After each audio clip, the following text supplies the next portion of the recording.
Assalamualaikum warahmatullahi wabarakatuh. Salam sejahtera buat kita semua. Perkenalkan, nama saya Martija. Saya pemilik akun dari Agen Propolis Damelia Biang. Baiklah teman-teman, saya akan menjelaskan pada hari ini penggunaan propolis untuk di luar tubuh.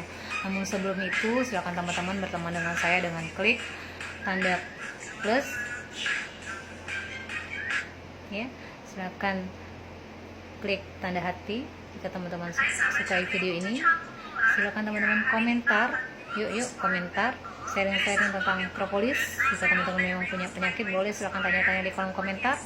Dan silakan jadikan favorit video ini jika teman-teman ingin menontonnya berulang. Dan silakan teman-teman share jika memang di luar sana, insya Allah nanti bisa bermanfaat bagi teman-teman yang membutuhkan video ini. Oke, langsung aja saya jelasin manfaat propolis untuk di luar tubuh.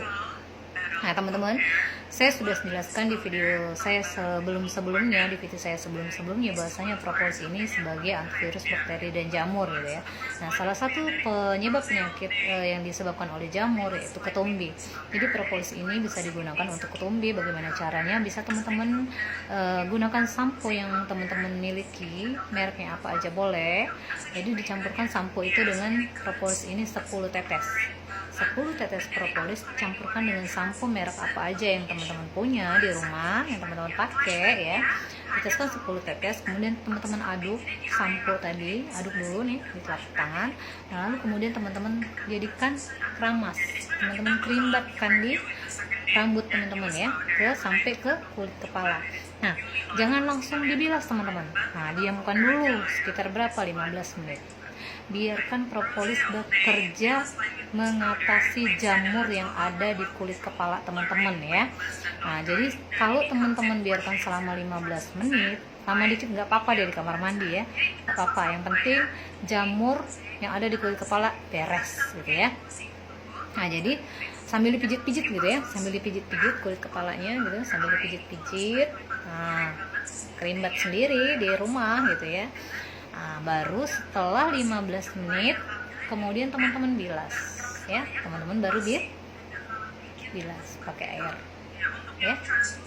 Nah, seperti itu. Nah, itu kalau untuk di ketumbi, di kepala maksudnya, bukan di ketumbi tapi di kepala, maksudnya untuk mengatasi ketumbi ya. Oke, paham ya? Oke, turun kemana? Turun ke mata. Nah, untuk di mata itu bisa propolis diteteskan ke mata. Jadi teman-teman yang punya masalah mata minus, plus, silinder, katarak, pterygium gitu ya, apalagi glaukoma, penyakit-penyakit mata, boleh diteteskan ke mata. Boleh teman-teman konsultasikan dulu riwayat penyakit sebelumnya seperti apa ya. Nah, itu ditetes ke mata, di terapi. Nah, nanti saya akan kirimkan PT saya cara terapi mata. Itu dengan cara dipijit teman-teman. Pijit dulu di area bawah mata ini. Dipijit seperti ini, ke arah samping. Ya, ke arah samping. Kemudian di atas sini. Atas sini, di atas alis. Dipijit ke arah samping. Kemudian pijit pinggir ini. Seperti itu. Baru nanti diteteskan propolisnya ke mata. 1 tetes aja, matanya keadaan terpejam ya, matanya menjem, tetesin di ujung sini sama di sini, tetesin ya, di ujung mata sini sama di sini ya. Nah, nanti seperti itu saya akan kirimkan. Rasa ditetes ke mata, mata terasa pedih. Nah, harus tahan aja pedihnya ya teman-teman. Nah, kemudian teman-teman bilas, kompres pakai air ya. Yang setelah ditetes tadi, itu semua kotoran di mata itu akan keluar ya. Pakai tisu boleh, pakai kain steril boleh ya, dibuat bilas ke mata seperti itu. Saya udah bertestimoni bahwasanya Di tahun 2009 saya cobakan propolis buat ke mata ibu saya. Usia ibu saya ada 83 tahun, saya cobain propolis ke mata ibu saya. Alhamdulillah kataraknya sembuh teman-teman. Nah, informasi ini rugi kalau nggak saya sampein ke teman-teman. Insya Allah bisa bermanfaat. Mungkin di luaran sana selama ini teman-teman cari produk yang bisa buat ngatasin ke mata. Ini propolis bisa ya. Nah, lanjut kemana teman-teman? Setelah penyakit di mata, di hidung. Nah, kalau untuk di hidung itu seperti polip, sinus ya, suka pilek, hidung tersumbat, bisa ditetesin propolis ke hidung ya, ke hidung langsung. Mbaknya udah pernah coba? Udah. Rasanya apa? Rasanya bukan main. Jadi langsung tetesin ke hidung itu kayak kita kalau berenang gitu ya, berenang kelelep, kalau kelelep kejebur ya, berenang kelelep gitu.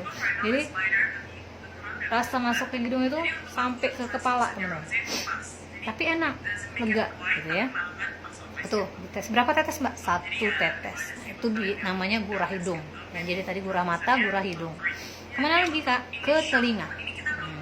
Kalau ke telinga, bermasalah dengan telinga, saya pernah bermasalah dengan telinga, bukannya permasalahannya bagaimana, bukan, tapi saya waktu mandi kemasukan air terus rasanya bedenging sampai keesokan harinya masih bedenging.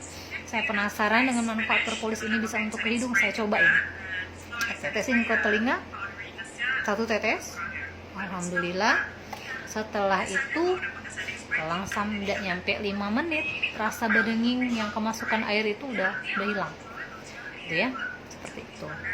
Turun lagi kemana kak? Ke mulut. Nah, kalau ke mulut bisa sakitnya apa? Sakit gigi, sariawan, amandel ya, sakit tenggorokan, sakit radang gitu ya, seperti itu. Nah, itu bisa langsung diminum. Kalau untuk gigi bisa untuk digosokkan, campur odol ya, untuk gosok gigi juga bisa ya.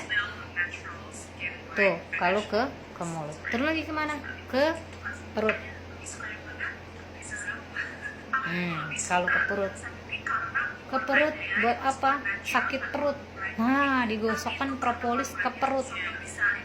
Nah, digosokkan ke perut, campur minyak urut atau minyak apa aja boleh pakai. Gosokkan ke perut, perutnya kembung misalnya. Itu selain diminum teman-teman, selain diminum itu bisa dioleskan ke tempat yang sakit ya propolisnya. Nah, terus kalau misalnya di mana lagi? Keputihan. Nah, kalau keputihan saya sendiri udah ngalamin keputihan. Saya sejak kuliah saya menderita keputihan. Saya cebokkan ini propolis di tahun 2009. Saya baru ketemu produk ini, jadi saya cebokkan, dicampur dengan airnya 1 mangkok, propolisnya 20 tetes, cebokkan ketika mandi gitu ya. Terus kemudian didiemin aja dulu, baru dibilas. Nah, ke ambeien. Nah, kalau untuk ambeien itu dioles ke ambeien. Gak tahan rasanya kalau yang menderita ambeien itu ketika dioles rasanya panas, gatal, pedih ya, bukan main, ngerenyem gitu ya. Tapi sudahnya sembuh, ambeiennya insya Allah sembuh. Teman saya namanya Bu Sri Kuswari, menderita ambeien sudah lama. Nah, itu beliau minum propolis ini pas dioleskan ke ambeien, alhamdulillah sampai sekarang sembuh. Turun lagi kemana? Ke kaki. Kalau kakinya pecah-pecah ya, kutu air atau apa, misalnya alergi deterjen dan segala macam, ini ditetesin ke hand body lotion merek apa aja boleh, propolisnya dicampur dengan hand body, kemudian dioles ke kaki kita yang pecah-pecah tadi. Nah, itu gunakan malam hari aja, jadi nggak beraktivitas ya. Kalau pagi hari, siang hari masih beraktivitas, nanti lengket, kena debu malah ya. Jadi malam hari saya saranin rendam dulu kakinya pakai air hangat, taruh di baskom, rendam kakinya, bersihin maksudnya, kompres pakai air hangat. Nah, baru dioleskan propolis campur hand body lotion tadi. Itu kalau yang kakinya pecah-pecah ya, atau iritasi atau apa. Nah, kalau untuk penyakit ini misalnya di luar, apalagi nih, panu dioles, kadas dioles, kurap dioles. Untuk penyakit diabetes, nah diabetes yang sudah lukanya udah borok itu, nah kita punya temen namanya Mbak Lena. Mbak Lena itu banyak pasiennya yang menderita diabetes, itu bisa dibersihin luka diabetesnya pakai propolis ya, seperti itu. Nah, jadi itu teman-teman fungsi propolis untuk di luar tubuh. Nah, kalau jerawat bisa juga propolisnya dicampur dengan krim malam, krim siang, jadi dioles, tapi dibersihin dulu wajahnya ya, dibersihin dulu, dicuci dulu wajahnya. Nah, baru malam-malamnya jadikan propolis ini sebagai masker. Yang punya anak remaja ya, jadi bisa pakein ngatasin jerawatnya pakai propolis dicampur dengan krim wajahnya. Gunakan setiap malam sebelum tidur. Oke teman-teman, itu saya, terima kasih. Semoga bermanfaat. Saya akhiri. Assalamualaikum warahmatullahi wabarakatuh.